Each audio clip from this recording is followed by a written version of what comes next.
우리는 다윗에 경험하였던 지팡이와 막대기에 대해서 우리가 지금 살펴보고 있습니다. 다윗의 지팡이와 막대기는 기본적으로 첫 번째, 그 역할이 무엇인가, 또한 우리들에게 주는 메시지가 무엇인가. 그 지팡이와 막대기는 우리의 어떤 환난과 우리의 필요를 충족시켜 주시는 하나님 아버지의 지팡이와 막대기입니다. 다윗이 골리앗 앞에서, 그 위기 앞에서 있었을 때 하나님께서는 지팡이와 막대기가 되어주셔서 물리치게 하셨어요. 사울이 얼마나 공격했어요. 다윗을 수많이 공격했는데 그때마다 여호와 하나님께서 지팡이와 막대기가 되셔서 그들을 건져주셨어요. 이게 고백이에요. 블레셋 왕 앞에, 원수 앞에 갔잖아요. 빠져나올 길이 없어요. 근데 하나님 거기서 지혜를 주십니다. 하나님의 지혜가 다윗에게서는 지팡이와 막대기였던 거예요. 거기서 건져주십니다. 또한 그 지팡이와 막대기는 다윗을 왕으로 세우셨어요. 우리 저번 시간에 봤죠. 그냥 그는 목동이었을 뿐이에요. 그 이상도 그 이하도 아니었어요. 그런데 하나님께서 그를 왕으로 세워버리셨어요. 이거보다 더 위대한 지팡이와 막대기가 어디 있겠어요. 자, 그리고 반대 세력이 생겼습니다. 그런 죽을 수밖에 없는 위기 속에 들어가게 됩니다. 어떻게 해야 될지를 몰라. 근데 하나님 의지하지. 하나님 도와주십시오. 하나님, 내가 이것을 헤쳐나갈 어떤 길도 없어요. 그렇게 기도했을 때 또한 하나님 치해 주시고 그것을 다 극복할 수 있도록 만드시죠. 다윗에게 있어서 지팡이와 막대기는 환난과 어려움과 역경과 그 모든 것을 극복해 주시는 지팡이와 막대기, 보호막이었어요. 그것이 다윗에게 있어 첫 번째 지팡이와 막대기의 역할이었어요. 자, 그러나 이 지팡이와 막대기는 이 역할만 하는 게 지팡이와 막대기가 아니에요. 우리가 2주 동안 이 지팡이와 막대기는 앞에 있는 이거는 그냥 당연한 거예요. 예수 믿고 복 받고 사는 거 어찌 보면 당연한 거예요. 하나님 지켜주시는 거예요. 그러나 우리의 삶 속에 이것만으로 하나님의 지팡이와 막대기, 하나님의 섭리를 다 설명할 수가 없어요. 설명할 수가 없어요. 이 지팡이와 막대기는 우리 2주 동안 살펴보았습니다. 이것은 단순히 외적인 것만 나타내느냐? 아니라는 거예요. 이 지팡이와 막대기는 영적인 의미예요. 영적인 의미로 우리에게 또한 다가와 있어요. 영적으로 우리를 지키시고 인도해 주시는 지팡이와 막대기라는 거예요. 이 지팡이는 우리가 의인일 때, 우리가 잘할 때, 그때만 우리를 지켜주시는 지팡이와 막대기냐? 그게 아니라는 거예요. 우리가 죄인일 때도 우리를 지키시고 보호하시는 지팡이와 막대기라는 거예요. 다윗이 목동인데 그냥 잘 걸어갈 때만 지팡이와 막대기겠어요. 잘못된 길, 어긋난 길 갈 때도 갈고리로 걸어서 집어 당기는 게 그게 지팡이 역할이에요. 우리는 이성을 넘어서는 것이 바로 이 지팡이와 막대기 역할인데요. 죄인일 때도 우리는 앞에서 양이었다 이야기했죠. 죄인일 때도 양이었어요.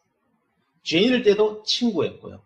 하나님은 죄인일 때도 우리를 자녀라고 말씀해 주셨다고 얘기했어요. 왜 그러냐? 로마서에서는 이렇게 표현합니다. 로마서 5장 8절에 우리가 아직 죄인 되었을 때 그리스도께서 우리를 위하여 죽으심으로 하나님께서 우리에 대한 자기의 사랑을 확증하셨느니라 라고 말씀해 주십니다. 우리의 구원은요, 의롭게 살았기 때문에 구원받은 게 아니라는 거예요. 우리가 아직 죄인 되었을 때, 모를 때 하나님께서 우리를 구원시키셨다는 거예요. 구원시키셨다. 우리는 모두 다 죄인일 때 구원을 받았습니다.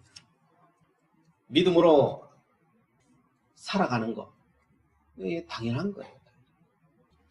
그래서 우리가 자랑할 것은 사실 아무것도 없어요. 하나님 앞에서 우리가 자랑할 수 있는 게 뭐가 있냐? 없다니까요. 우리의 구원이 내가 잘해서 구원받은 거면요, 자랑할 게 있죠. 근데 우리의 구원이 내 잘해서 구원받은 게 아니라니까요. 죄인 되었을 때 우리를 구원하셨다니까요. 그때 이미 나를 양이라고, 자녀라고, 친구라고, 내가 뭘 했다. 죄 짓고 하나님 모르고 있는데. 그런데 친구요, 양이요, 자녀래. 이 말이 되는 이야기예요. 그래서 우리는요, 누구도 평가할 수 없어요. 우리가 그런 평가 속에 구원받은 게 아니라니까요.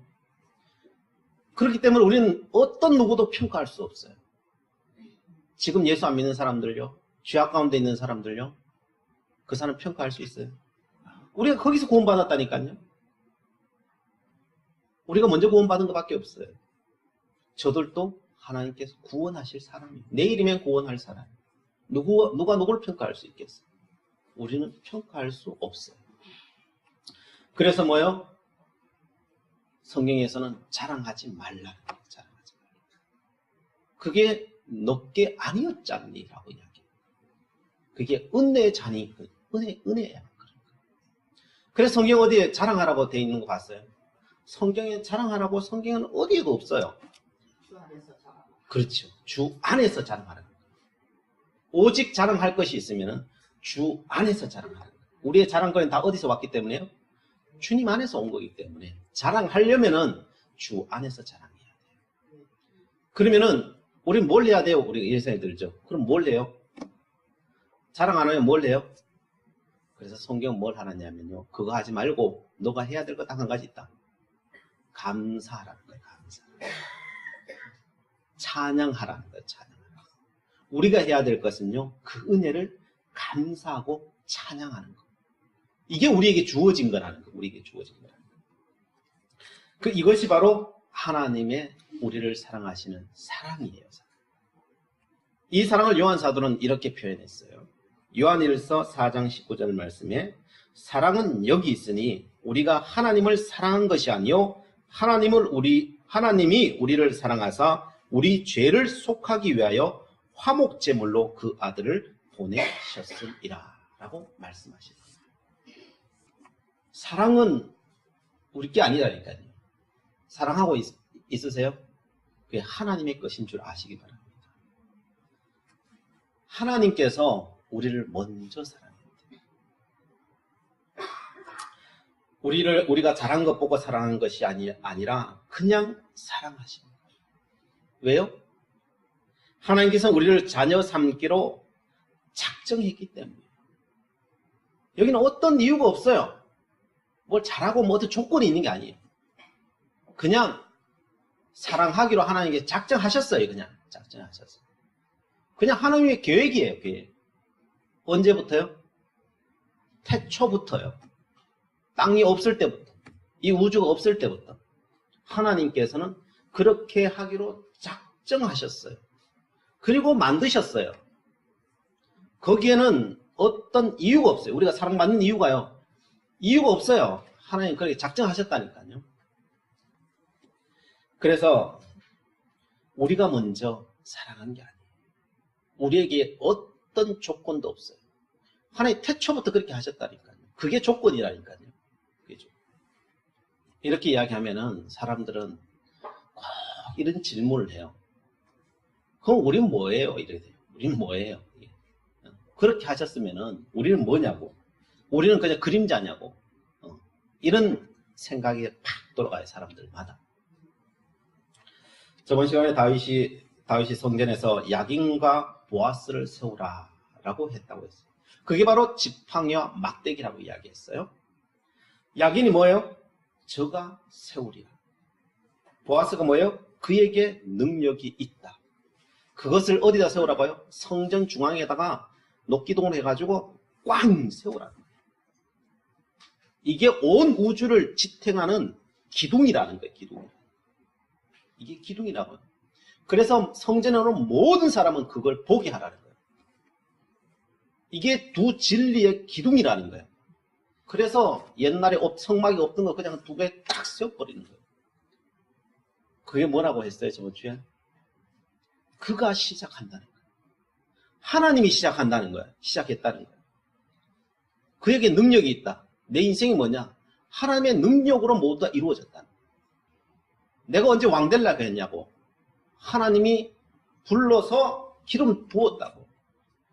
내게 뭔 왕자질이 있었냐고, 내가. 뭔 왕자질이 있었냐고. 아무것도 없었다고. 그 능력은 다 누구 거였다고요?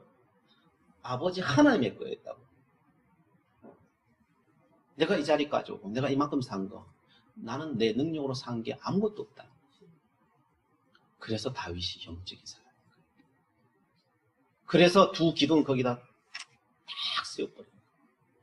그리고 모든 사람들, 하나님 앞에 나오는 사람들은 이것을 고백하게 하라. 야긴과 보아스를 고백해라. 그게 너의 인생이요. 그게 진리이다라고 말합니다. 진리이다. 이것을 아는 자는 인생에 승리할 것이요. 이것을 모르는 자는 인생에 실패할 수밖에 없다. 모든 사람은 이걸 모르면 다 실패 길로 걸어갈 수밖에 없다.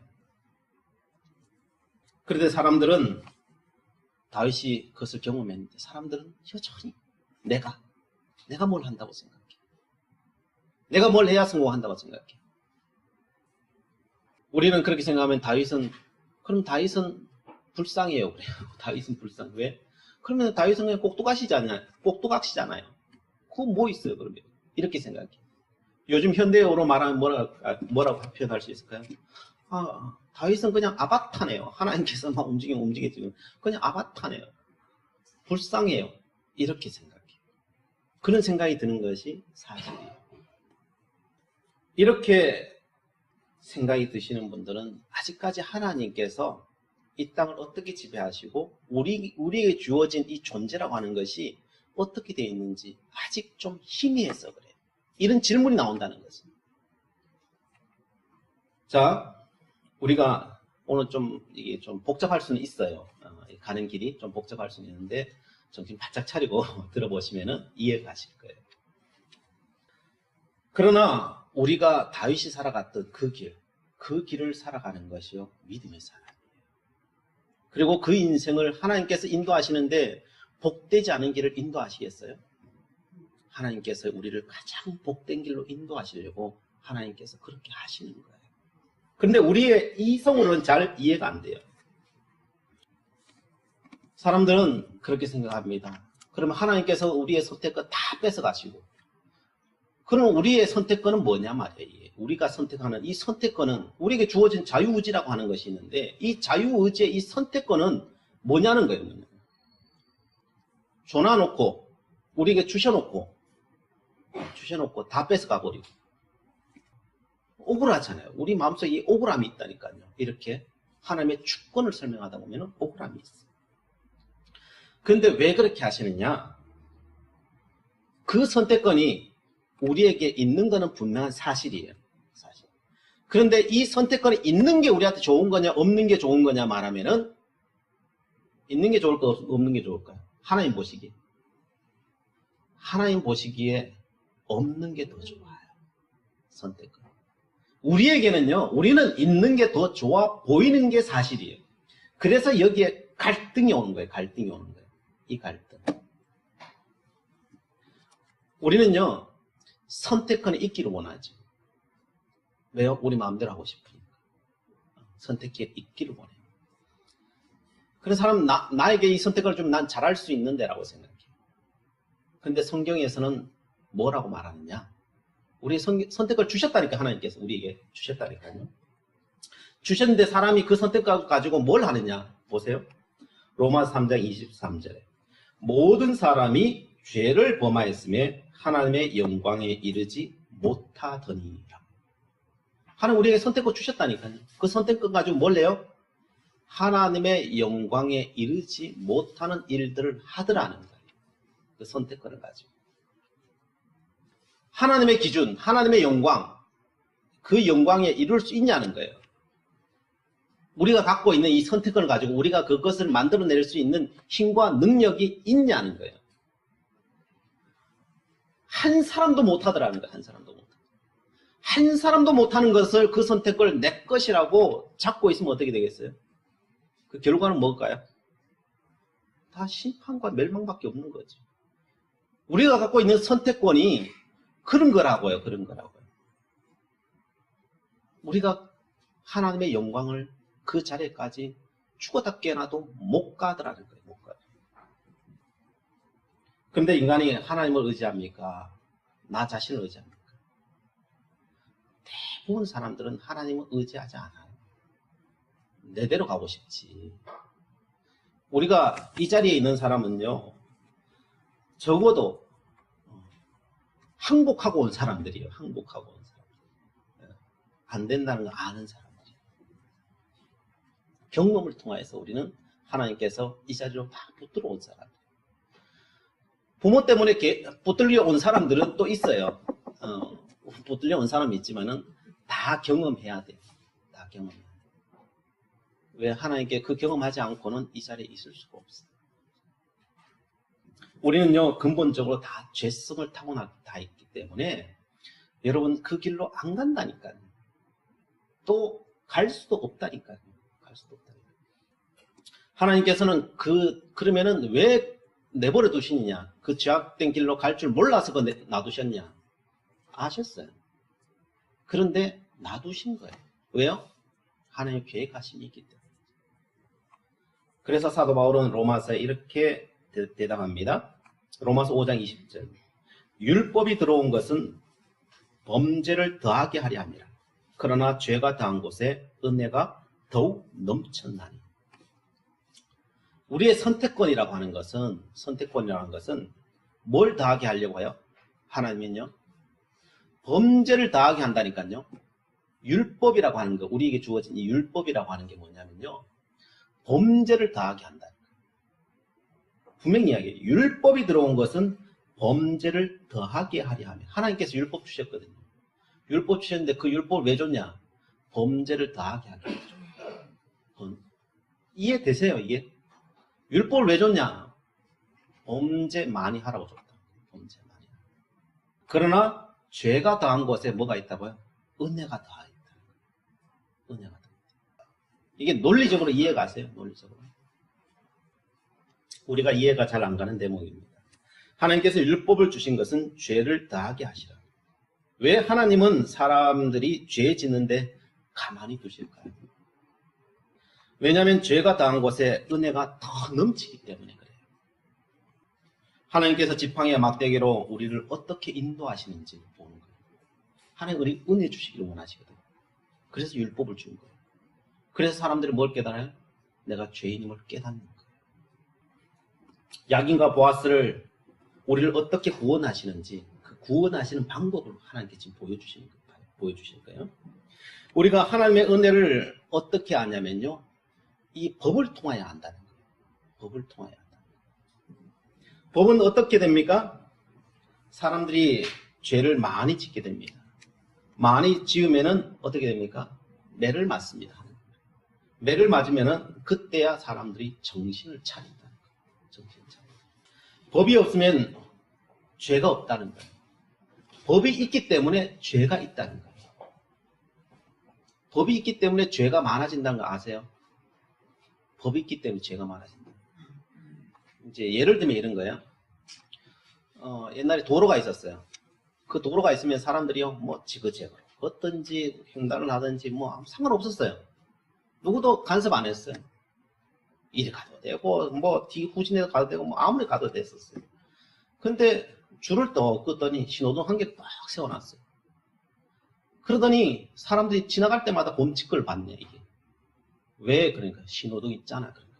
왜 그래? 금 끊어놨잖아. 금 넘어갔기 때문에 범칙금 내야 된다는 거예요. 신호등 세워놨으니까 빨간불에 너 건너갔다는 거예요. 범칙금 내라. 전에는 이리 가도 되고 저리 가도 되고 뒤로 가도 되고 앞으로 가도 되고 아무리 가도 상관없고 밤 12시에 가도 새벽에 가도 아무 상관없었는데 이 줄 몇 개 끊어놓고 신호등 세워놓으니까 다 죄인이 돼버린 거예요. 이해되세요? 이게 율법이라는 거예요. 이게 율법이라는 거예요. 이게 죄를 더 많게 한다는 거예요. 근데 왜 주셨냐? 너가 죄인이라는 것을 알게 하는 거예요. 율법이 없으면요, 우리가 죄인인지 모른다니까요. 율법이 없으면 죄인인지 모른다니까요. 지그재그 가든지 앞뒤로 가든지 어디로 가든지 모른다니까요. 왜? 법이 없으니까. 로마서 7장 7절에 이렇게 이야기합니다. 그런즉 우리가 무슨 말을 하리요? 율법이 죄냐? 그러면 율법이 죄냐? 그럴 수 없다는 거예요. 그럴 수 없느냐? 율법으로 말미암아 율법으로 말미암지 않고는 내가 죄를 알지 못하였으니 곧 율법이 탐내지 말라 하지 아니하였더라면 내가 탐심을 알지 못하였으리라. 그거 없었으면 나는 탐심이 뭔지 몰랐다. 우리는 탐심의 죄를 수없이 지어. 날마다 순간순간 지어요. 순간순간 지으면서 그걸 이야기하지 하나님께 기준 안 세워놨으면 알까요? 모른다니까요. 우리는 모른다니까요. 우리가 얼마나 죄 짓는지 모른다니까요. 하나님께서 신호등을 달아놓으신 것은 다 우리를 위해 달아놨다. 우리 유익을 위해 달아놨다. 신호등 달아놓으면요, 우리 선택권이 없어진다니까요. 신호등 따라 우리가 건너가야 된다니까요. 그래 짜증난다니까요. 옛날엔 지그재그로 잘 걸어갔는데 이젠 신호등 건너가니까요 짜증난다니까요. 우리 왜 신호등 보고 가야 돼요? 이런다니까요. 근데 그걸 누굴 위해서 세워놨다고요? 우리를 위해서. 요한복음 3장 19절에 이렇게 말씀하십니다. 그 정죄는 이것이니 곧 빛이 세상에 왔을 때 사람들이 자기 행위가 악함으로 빛보다 어둠을 더 사랑한 것이니라. 악을 행하는 자마다 빛을 미워하여 빛으로 오지 아니하나니 이는 그 행위가 드러날까 함이라. 우리는 싫어한다는 거예요. 근본적으로 우리는 어둠이기 때문에 빛을 싫어한다니까요. 우리의 선택권을 주면은 우리는 그래요. 우리는 선택권 주면 잘할 것인데 라고 생각해요. 정말 잘하나요? 정말 잘하느냐? 잘 안 한다니까요.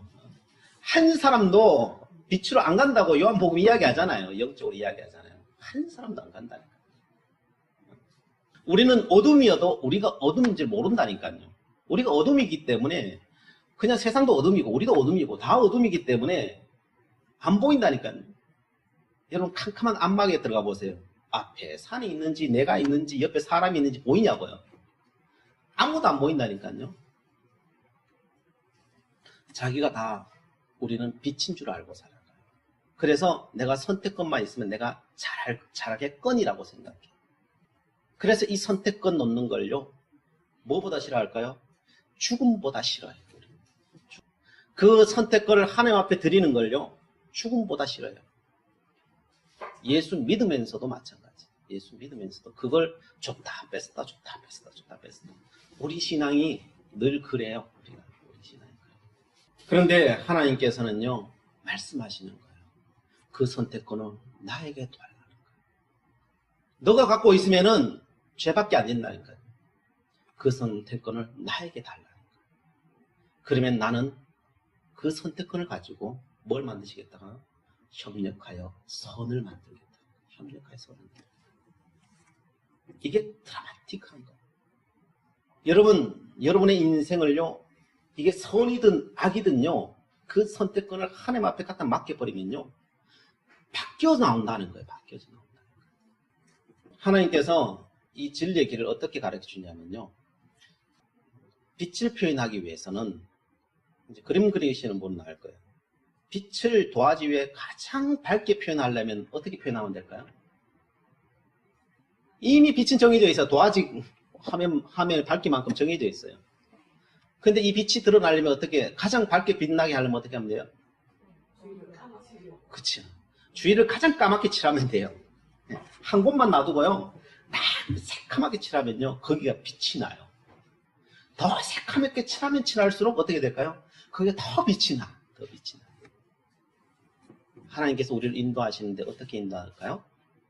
이 땅에 죄가 있는데 가만히 놔두시는 이유가 뭐가 있을까요? 죄가 더한 곳에 은혜가 더 드러나게 하시기 위해서. 죄가 초점이 아니에요. 이 은혜가 초점이에요. 은혜가 초점. 이 은혜를 위해서 뭐가 있는 거예요? 죄가 있는 거예요. 다른 말로 사탄이 왜 있을까요? 오늘 차탄 타고 오는데 우리 지사님 그래요. 하나님 그 사탄 못 없애가지고 가만히 놔두실까요? 그럼 하나님이 사탄보다 못하십니까? 그러더라고요. 아니에요. 하나님은 사탄보다 더 뛰어나시고 위대하셔요. 그 사탄을 왜 놔두실까요? 사탄의 그 어둠이 있어야 주님 빛이 빛난다니까요. 예, 빛난다니까요. 그것이 있어야 우리가 연약함을 안다니까요. 하나님이 그 사단 하나 못 없애가지고 그냥 가만히 놔두시는 게 아니에요. 로마서 5장 21절에 이는 죄가 사망 안에서 왕노릇한 것 같이 죄가 사망 안에서 왕노릇하고 있다는 거예요. 그래도 하나님께 놔두신다는 거예요. 놔두신다. 왕노릇하고 있는데 그거 못 없애가지고 그랬냐? 아니라는 거예요. 로마서 6장 1절부터 3절에 이렇게 말하는 겁니다. 그런즉 우리가 무슨 말을 하리요? 은혜를 더하려 그렇지 은혜를 더하게 하려고 죄에 거하겠느냐. 그런데 우리는 이런 생각이 들어요. 그러면은 우리는 죄 지어도 괜찮겠네요. 이런 생각이에요. 죄 지어도 괜찮겠네요. 하나님 은혜를 드러내기 위해서 더 이래 캄캄한 죄악이 있어야 되니까 그러면 우리의 죄 지은 것을 정당화시키기 위해서 그럼 죄 지어도 괜찮겠네요. 이런 생각이 들어요. 그것도 우리가 아직 몰라서 그래요. 왜냐? 로마서 6장 1절부터 3절에 이렇게 말해요. 그런즉 우리가 무슨 말을 하리요? 은혜를 더하게 하려고 죄에 거하겠느냐? 죄에 거하겠느냐? 그럴 수 없느니라. 죄에 대하여 죽은 우리가 어찌 그 가운데 더 살리요? 우리가 몰랐을 때는 그렇게 사는 게 맞다는 거예요. 그냥 우리 이제 은혜를 처음 했잖냐고. 처음 했는데 또 왜 거기 뒤집어 들어갔냐고. 지금 안 믿는 사람들이 그 죄 짓는 것만으로도 충분히 안다는 거예요. 어찌 그 가운데 더 살리요? 무릇 그리스도 예수와 합하여 세례를 받은 우리는 그의 죽으심과 합하여 세례를 받은 줄 알지 못하느냐. 너 그 죄 우리 세례 받으면 다 죽었잖니? 죽었잖니? 그래서 세례가 뭐예요? 죽는 거예요. 뭐예요? 그 선택권을 하나님 앞에 이제는 맡기고 살아갔습니다. 그 전까지는 뭐예요?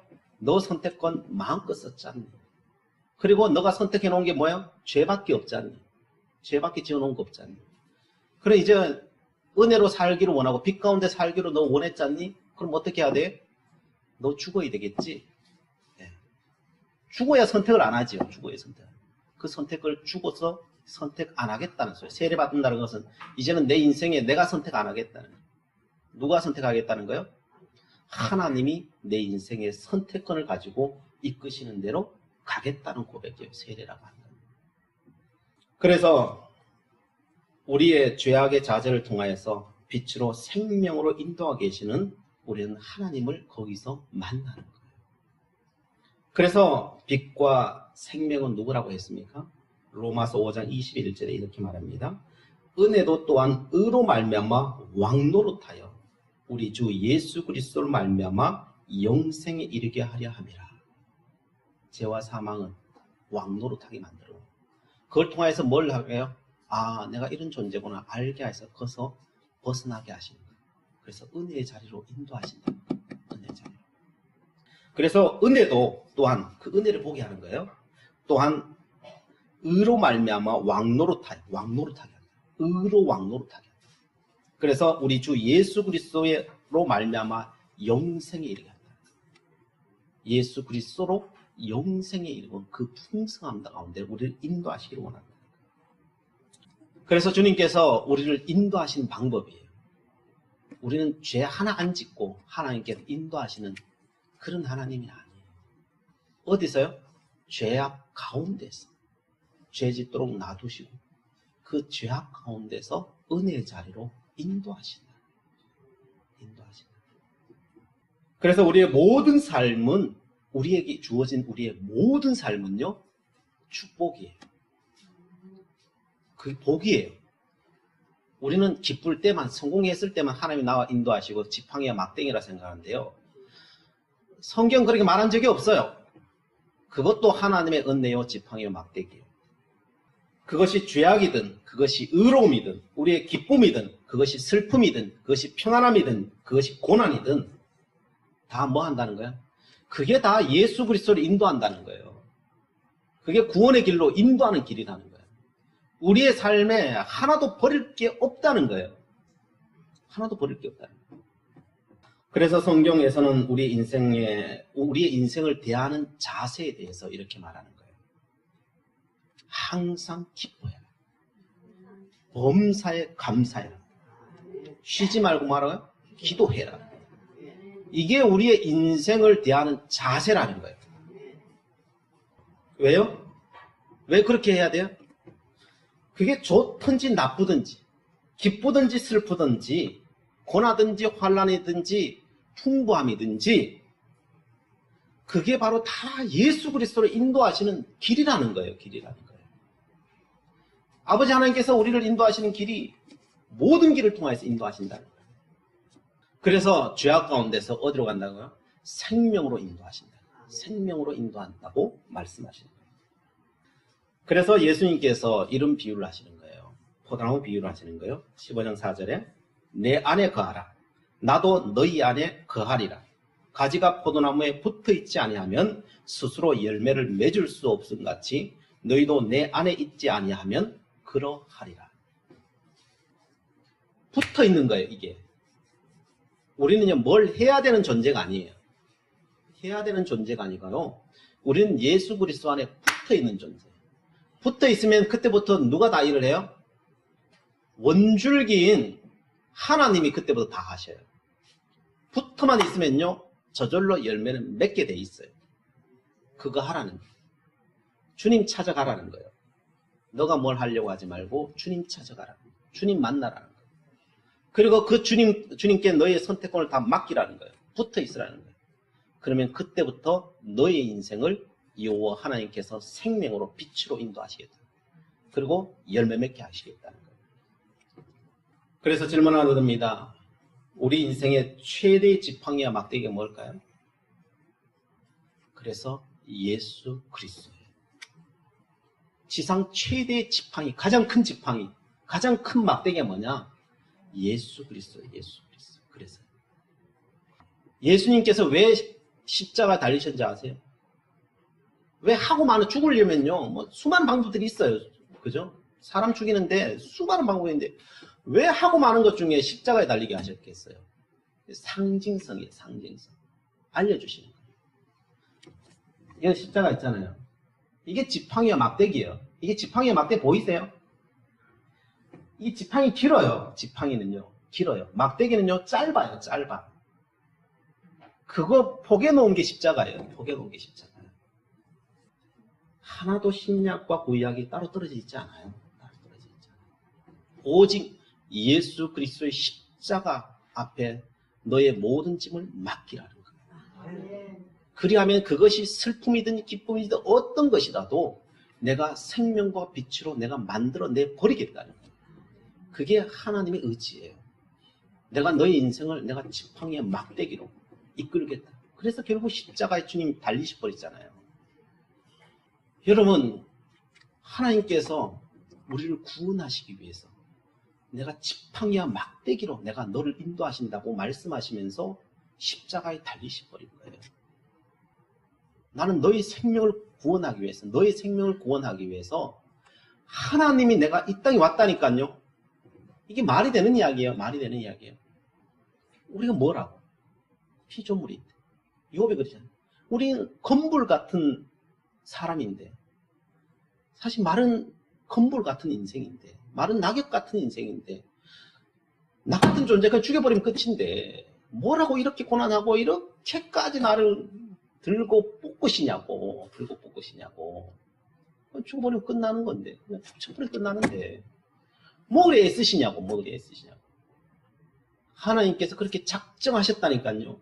여러분을 그렇게 사랑하시기로 작정하셨다니까요. 여러분을 그렇게 구원하시기로 작정하셨다니까요. 그리고 여러분의 삶에 어떤 발자국도 그냥 스쳐 지나가는 발자국 없이 돌보시고 계시다니까요. 그게 바로 지팡이와 막대기라는 거예요. 지팡이와 막대기. 그래서 그 주님을 바라보라는 거예요. 그 주님을 바라보. 어떤 것도 주님 안에 들어가 버리면은 박혀서 나온다는 거예요. 거기에 쓰레기를 집어넣든 뭐 양곡을 집어넣든 과일을 집어넣든 뭐 시궁창을 집어넣어도 예수 그리스도를 지나가면요 다 변해 있다니까요. 변해 있다니까요. 그래서 그 주님 앞에 너의 선택권을 넣으라는 거예요. 그러면 여러분의 지팡이와 막대기가 될 줄 믿습니다. 기도하시겠습니다. 사랑의 하나님, 예수 그리스도가 하나님의 지팡이와 막대기, 오늘 우리들의 지팡이와 막대기임을 오늘 말씀을 통하여 들었습니다. 어떤 상황 속에서 주님을 찾고 구하는 저희들에게 또한 지팡이와 막대기가 되어주심을 저희들은 들었습니다. 그러므로 아버지 하나님이여, 저희들 이 시간 주님 앞에 더욱더 나가기를 원합니다. 우리의 믿음의 그릇을 키워나가기를 원합니다. 아버지, 오직 의인은 믿음으로 말미암아 살리라 라고 하셨는데, 아버지여, 주님, 저희들 오직 믿음으로 이 길을 걸어가기를 원합니다. 오직 믿음으로 말미암아 살기를 원합니다. 예수 그리스도 앞에 우리의 모든 것을 내려놓고 생명과 빛으로 삶으로 살아나가는 저희들 될 수 있도록 인도하여 주시옵소서. 예수 그리스도의 이름으로 기도드리옵나이다. 아멘.